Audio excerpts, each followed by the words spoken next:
E aí, meus amigos são paulinos, uma excelente quarta-feira, dia de São Paulo aí, nessa quarta rodada do Campeonato Paulista. Estou trazendo um corte com essas últimas informações, provável escalação aí do Tricolor e também informações desse mercado da bola. Se inscreva no canal, deixa seu like, se quiser deixar a opinião de vocês aí nos comentários e vamos aí com essas últimas informações do Tricolor. Rafael Valente está conosco aqui no Sport Center para atualizar as informações do São Paulo. Tinha aquela questão então também de controle de carga e atenção, não é, Rafa? Em relação a Lucas e Caleri. Já são dois jogadores importantes, pensando também nessa sequência de clássico, Corinthians, Portuguesa e Palmeiras. Essa é a agenda aí do Crespo. É isso aí, Bruno, boa tarde, volto a falar aqui com você, boa tarde aos amigos, ao fã de esportes também. O São Paulo, a tendência hoje é talvez um time diferente, um time com jogadores poupados. O São Paulo entrou com força máxima ali contra o Corinthians no domingo, no clássico em Itaquera, e já tem um clássico sábado contra o Palmeiras em Barueri, como você bem lembrou antes, gramado sintético. Então a tendência é o São Paulo com um time bastante modificado hoje. O São Paulo não divulgou relacionados, muito menos uma prévia do time titular, mas o que a gente imagina é um São Paulo sem sem Luciano, sem Tapia, sem Marcos Antônio, sem o Danielzinho também, que é reforço dessa temporada, mas provavelmente com o Lucas Moura e o Caleri de titulares. O Lucas Moura, é verdade que ele já foi titular nos 2 últimos jogos, o Caleri não, ele está voltando aos poucos, ele se machucou em abril, ficou fora todo o restante de 2025, mas o Crespo ele quer dar sim minutagem para os jogadores, ele quer ter todo o elenco à disposição, ele até fez algumas queixas em algumas entrevistas que deu nesse ano, falando que o elenco é curto, não é o ideal, e que ele precisa ter o carro na pista, precisa colocar o carro na pista, então ele precisa deixar todo mundo apto para jogar. Dentro das mudanças que a gente pode ver no São Paulo hoje, eu destaco a chance do Luca, atacante de 18 anos, da base, que vem agradando a comissão, ser titular pela segunda vez, ele foi titular contra o São Bernardo. Já destaquei a questão do Lucas e do Caleri, possivelmente como titulares, e destaco a zaga, uma zaga nova, com a estreia do Dória, que foi contratado esse ano, ao lado do Tolói, que ainda não jogou em 2026. Eles já foram sim dupla de zaga do São Paulo lá em 2015, 11 anos atrás, inclusive a última partida que fizeram pelo São Paulo juntos não é de boa lembrança para o torcedor, foi uma derrota de 4-0 para o Palmeiras, mas existe sim a possibilidade deles serem os titulares hoje. Deixando de falar de São Paulo, da parte do campo um pouquinho, Bruno, só para trazer uma notícia de bastidores, né? O São Paulo tem um começo de ano aí com muita notícia fora do campo. Hoje a Polícia Civil deu prosseguimento a mais uma etapa da investigação do inquérito do caso Camarote, que é aquele caso de venda ilegal de ingressos para um show da Shakira, que aconteceu em fevereiro do ano passado. Hoje foram mandatos de busca e apreensão contra o Douglas Schwartzman, que foi diretor adjunto da base do São Paulo, a Mara Casares, que é ex-esposa do presidente Júlio Casares, que foi empichado na sexta-feira, e foi diretora do Departamento Feminino, Social e Cultural do São Paulo, e contra a Rita Adriana, que é quem supostamente estava agenciando essa venda ilegal de ingressos para o camarote. A gente, na sexta-feira, cobriu o impeachment do Casares, mas ainda está longe de acabar, ainda tem esse inquérito na Polícia Civil investigando irregularidades dentro do São Paulo, provavelmente por um tempo longo, eu diria, a gente ainda vai ver muito do noticiário do São Paulo dividido entre o campo e os bastidores, viu, Bruno? Apesar da mudança aí na presidência do clube e também do desempenho esportivo, que na última semana não foi ruim, né, Breiler? Com uma vitória ali no Morumbi e depois um empate, apesar de ter sofrido gol no final ali contra o Corinthians. Foi bom, já tem um começo, um princípio de virada de chave no São Paulo, depois de um início de temporada muito turbulento, de muitas dúvidas, o Crespo aos poucos vai encontrando soluções no campo. Uma pena que não pode dar sequência, né? Porque tem um calendário muito apertado, tem clássico já no fim de semana. O ideal seria, encontrei o esquema ideal, uma linha de 4 lá atrás, o meio-campo começando a encaixar com o Marcos Antônio, com o Danielzinho. Vamos testar mais? Só que precisa dosar por ser começo de temporada e também administrar pensando já na estreia no Campeonato Brasileiro no fim do mês, mas já é um indício de time melhor do que no começo da temporada. A expectativa do torcedor do São Paulo é ver a situação do Lucas, né? Se o Lucas finalmente consegue deslanchar, porque a exceção daquela participação no título da Copa do Brasil em 2023, a volta do Lucas ao São Paulo, na minha visão, é frustrante, porque assim como o Neymar no Santos, teve lesões, faltou sequência e ainda não foi o protagonista que se espera de um cara do tamanho do Lucas Moura nessa volta ao São Paulo. Quem sabe agora, começando uma temporada, ganhando mais sequência e regularidade, ele consiga, de certa forma, concretizar todo esse potencial e a expectativa que o torcedor do São Paulo tem nele. E agora fica com aquela atenção, aquele cuidado, porque foi justamente na reta final do Campeonato Paulista, na semifinal do Paulista do ano passado, quando ele sofre a primeira lesão daquela série de lesões que ele sofreu e que comprometeu a temporada dele no ano passado, Mari. Exatamente. Na temporada passada, o São Paulo faz um bom jogo contra o Corinthians, que o Lucas vai bem, inclusive, ainda no Campeonato Paulista, e aí tem uma sequência interrompida e ele precisa muito desse ritmo, né? Mas eu tô curiosa também para ver como que o Calleri vai voltar pro São Paulo, porque ele se machuca não no melhor momento dele, ele já tá há um tempo passando, né, por uma fase não goleadora dentro do São Paulo, e agora ele volta num contexto de time que já tem um Tapia marcando, o Ferreirinha já teve a sua boa fase também, então eu tô curiosa para ver como que o Calleri vai voltar a ser introduzido nesse time agora, entre aspas, sem tanta responsabilidade assim de ser ele o homem-gol, mas claro, ele precisa marcar. E a posição de centroavante sofreu muito com as Muito, o André se machuca também no melhor momento, enfim. Os jovens ali da base também, né? Então foi uma sequência e o Crespo tentando também agora passar por esses problemas políticos todos que afetaram e administrativos que afetaram o São Paulo, que vem afetando pelo menos desde o ano passado. Bom, vem aqui para a capital paulista para acionar Edgar Alencar, que não está nem no CT, nem no Morumbis, e sim numa delegacia, até porque para o torcedor é sempre difícil ficar acompanhando esses desdobramentos. Ainda que para o torcedor seja ótimo que quanto mais essa situação for resolvida, for investigada, né, e que essas pessoas que participaram, né, dos problemas que foram denunciados na reportagem recente do Bruno Gilfrida no GE. Globo no ano passado, para o torcedor, quanto mais investigação tiver, melhor. Mas é ruim ver o time no noticiário policial e hoje cedo teve uma novidade, uma atualização, né, Ed? Boa tarde.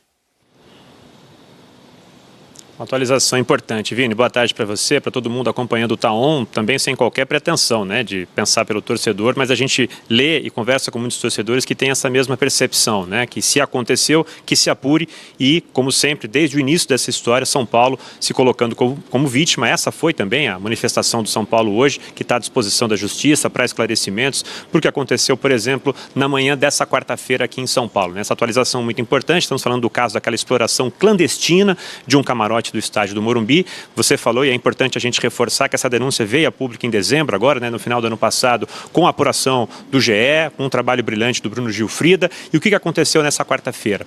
Cedinho, né, por volta das 6 horas, houve 4 mandados de busca e apreensão em 4 endereços, de 3 pessoas diferentes. Estamos falando da Mara Casares, diretora cultural, feminina e de eventos do São Paulo, hoje afastada. Douglas Schwartzman, diretor adjunto de futebol de base do São Paulo, diretor também afastado. E também da intermediária apontada nas investigações nesse esquema de exploração de camarote no Morumbi, a Rita de Cássia Adriana Prado. Por que 4 endereços? Porque a Rita não foi encontrada no primeiro endereço e aí a polícia foi para um segundo. E dizem os policiais que nesses endereços encontraram provas muito importantes, documentação relevante e na casa especificamente da Mara Casares, que é ex-mulher do Júlio Casares, hoje presidente empichado, né, sofreu impeachment na última sexta-feira. A polícia encontrou na casa da Mara que estava presente CPU e também R$20 mil, cerca de R$20 mil, Vini, amigos, em espécie.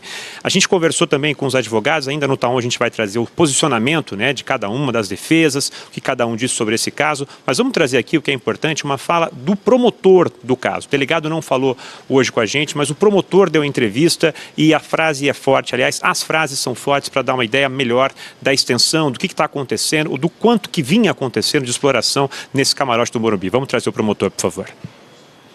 Nós temos documentação bastante farta, que foi arrecadada hoje, sobre a qual a documentação nós não iremos nos manifestar.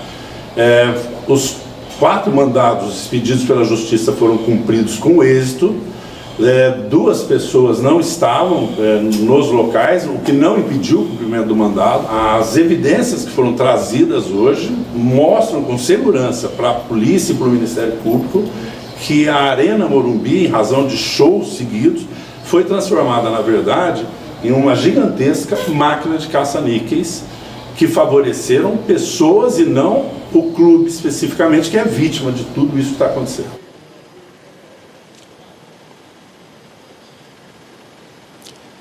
Importante então, né, Vini, sobre essa fala do promotor, quando ele fala que 2 pessoas não foram encontradas, né, o que eu já tinha dito do primeiro endereço da intermediária, né, da Rita de Cássia e Adriana Prado, e também do Douglas Schwartzman, que já havia informado a justiça, segundo seus advogados, que estaria no exterior. A gente vai trazer ainda ao longo do programa o posicionamento dos envolvidos, dos acusados, mas o que a gente também pode apurar aqui em off, Vini, é que esse é um esquema que já vinha acontecendo há muito tempo. A polícia trabalha até com uma ideia de quase 5 anos. 5 anos desse esquema que a gente trouxe, né? Na reportagem do Bruno Gilfrida de dezembro, eram shows de fevereiro, que a Rita de Cássia levou para a justiça em junho, mas a polícia apura se isso já não vinha acontecendo há 5 anos no estádio do Morumbi. Ele também falou que não pode se manifestar, ele, o promotor, sobre detalhes da investigação. A gente também está conversando aqui que ainda tem sigilos, né? Coisas que a gente ainda não pode trazer a público, eles não podem trazer aqui para a imprensa, mas a gente vai seguir apurando e ainda no Taon a gente traz aqui o posicionamento de cada um dos envolvidos e o que mais tiver de novidade, evidentemente, desse caso, como você abriu, infelizmente lamentável, mas que está sendo apurado sim. A gente vai trazer novidades ainda aqui no Taon, Vini. E 2 coisas me chamam a atenção nessa tua apuração, viu, Edgar Alencar? Primeiro, a fala do promotor, como você bem disse, né? Essa aspas é muito forte. O Morumbi virou uma grande casa de caça-níquel. E a outra é essa informação de que há pelo menos 5 anos isso estaria acontecendo, né?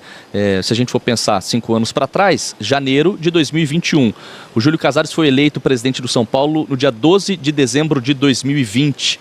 Então, o torcedor está preocupado, né, com o que tem acontecido, com o que vai acontecer. E daqui a pouquinho o Edgar Alencar volta aqui ainda no Taon para trazer o posicionamento dos envolvidos, dos investigados, né, dos alvos dessa operação da Polícia Civil. Polícia Civil, investigação no Tricolor, tem São Paulo e Portuguesa com possibilidade de muitos titulares preservados, porque tem clássico contra o Palmeiras no final de semana, mas Lucas Moura e Caleri podem aparecer nessa escalação de hoje. Vamos voltar para a delegacia onde está posicionado o Edgar Alencar para trazer mais detalhes sobre o que aconteceu hoje cedo e agora com o lado desses alvos dessa operação, né, Edgar? Mais uma vez, boa tarde para você, meu amigo. Boa tarde, meu amigo. É isso, para a gente trazer o lado dos acusados, né, dos investigados, os alvos das diligências que foram feitas em São Paulo na manhã dessa quarta-feira. Estamos falando de 3 pessoas, né? Os diretores afastados do São Paulo, Mara Casares, Douglas Schwartzman e a intermediária, a Rita de Cássia e Adriana Prado. Não conseguimos contato ainda com a defesa da intermediária, com a Rita de Cássia. Com relação ao Douglas Schwartzman, né, o diretor afastado adjunto do futebol de base do São Paulo, a defesa disse o seguinte, Vini amigos, que já havia informado à justiça que ele estaria ausente em janeiro, que mostrou inclusive na justiça as passagens aéreas e comprovantes dos compromissos profissionais que ele teria no exterior. Por isso recebeu, a defesa diz, com muita surpresa essa ação de hoje em São Paulo, porque já tinha avisado, então classificou essa ação de hoje como mais midiática, com mais uma ação para constranger o seu cliente, o Douglas Schwartzman. Com relação a Mara Casares, né, diretora cultural feminina e de eventos do São Paulo, também afastada e ex-mulher do Júlio Casares, a defesa disse que recebeu com muita surpresa, também vem negando as acusações desde que a denúncia foi feita, né, no final do ano passado, com surpresa porque disse que a Mara sempre esteve à disposição da justiça para prestar qualquer esclarecimento, por isso que não haveria necessidade, no entendimento da defesa, dessa ação de hoje. Mas eu pude conversar diretamente com um dos advogados, Vini, para perguntar, ok, mas e com relação ao que foi apreendido, né? Já que a polícia disse que apreendeu uma CPU, documentos, R$20 mil em espécie, e esse advogado me disse que ainda não teve acesso, não pôde ver os autos, não pôde ver exatamente o trabalho da polícia e que só depois que tiver acesso a toda a documentação é que ele vai poder se pronunciar. E o São Paulo, a gente reforça também, mandou uma nota muito simples e econômica, dizendo o que já vem dizendo desde o início dessas investigações, que é vítima nesse caso e que segue absolutamente à disposição da justiça para qualquer esclarecimento. Valeu. Edgar Alencar, posicionado na porta da delegacia que está investigando esse caso, para trazer mais detalhes da nossa programação e atualizar aqui na Globo, no Sport TV. A gente fala de um assunto... Vou trazer aqui agora mais algumas informações aí desse próximo jogo do São Paulo, que vai ser contra a equipe da Portuguesa nesta quarta-feira, às 19h30, no Morumbi, com transmissão dos canais HBO Max. Como podemos ver aqui na imagem, a classificação do Campeonato Paulista, a equipe do São Paulo está na 10ª colocação, 3 jogos, somou 4 pontos. Já a Portuguesa é o 12º colocado, em 3 jogos, somente uma vitória e 2 derrotas na competição. Estou trazendo aqui agora um recorte dos últimos 5 jogos entre São Paulo e Portuguesa. Todos esses jogos foram pelo Campeonato Paulista, são 4 vitórias do São Paulo e 1 empate, ou seja, um retrospecto muito positivo para o São Paulo diante desse adversário. Enfim, jogo importantíssimo aí para o São Paulo, se quiser almejar uma classificação aí para a próxima fase do Campeonato Paulista, é o jogo mais fácil por enquanto, porque no final de semana vai encarar a equipe do Palmeiras fora de casa, depois tem a estreia no Brasileirão contra o Flamengo e no final de semana o clássico contra o Santos, ou seja, não tem jogo moleza, não tem jogo fácil. O jogo mais fácil desses próximos 4 jogos, o mais fácil é diante da equipe da Portuguesa. Vamos torcer para Crespo fazer um bom trabalho, apesar do espaço muito curto de tempo que ele vai ter de treinamento, e que os bastidores do clube se acalmem e que deixe o trabalho de campo fluir normalmente. Se inscreva no canal, deixa seu like, se quiser deixar a opinião de vocês aí nos comentários, e até o próximo vídeo. Vamos São Paulo!